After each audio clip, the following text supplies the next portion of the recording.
না লিস্ট না, লিস্ট না।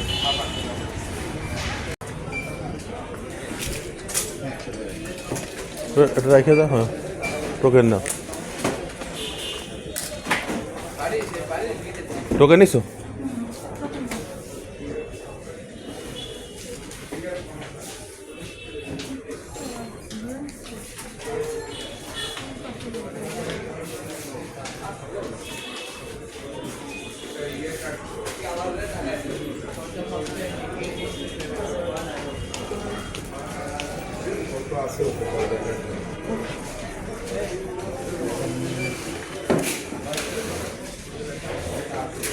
সেভ অ্যান্ড সেভ খুলনাবাসীর আস্থার অন্যতম একটি প্রতিষ্ঠান হইল এই সেভ অ্যান্ড সেভ। এর প্রধান কারণ হলো খুলনাবাসী মনে করে এখানে নিম্নমানের কোনো পণ্য বিক্রয় হয় না। প্রতিষ্ঠানটি সকল পণ্যের কোয়ালিটি কন্ট্রোল করে। এই প্রতিষ্ঠানটির স্টক অনেক বেশি, এই জন্য এক ছাদের নিচে আপনি সকল প্রকার পণ্য সংগ্রহ করতে পারবেন। এজন্য ক্রেতারা পণ্য ক্রয়ের জন্য এখানে খুবই স্বাচ্ছন্দ্য বোধ করে।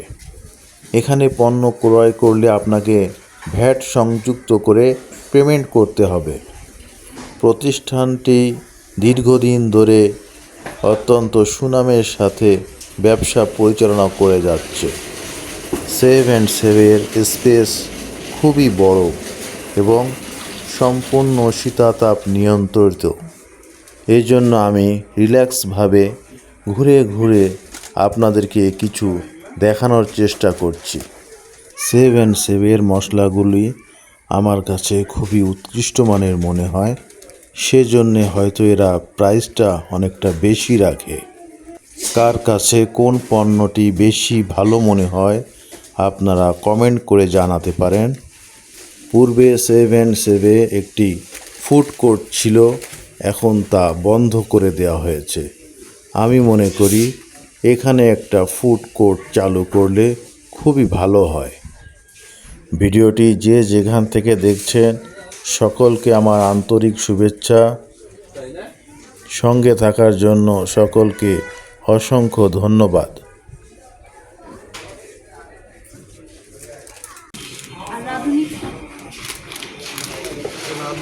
হলুদের গুঁড়া বড় প্যাকেট নাই, অনেকে যাই ধরতেছে তাই না।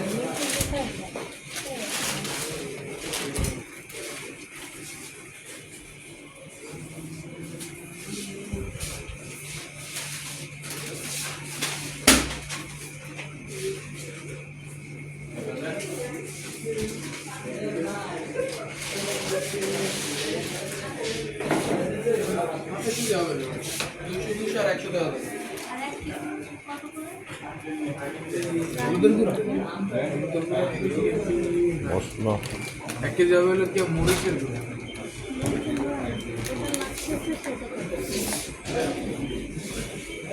মশলার স্টক অনেক কমে গেছে নাকি? মশলা ওটা কি আছে আপাতত অন্য ওই দারচিনি, এলাচ, লবঙ্গ এইগুলো আগে না, তারপর ওই যে দারচিনি। হ্যাঁ লবণ লবণ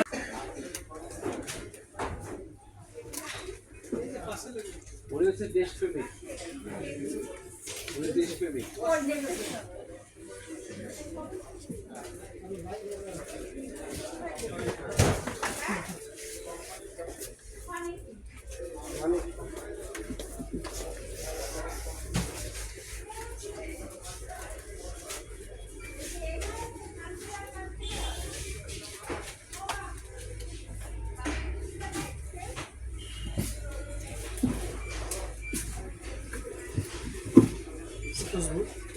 Hello, sir.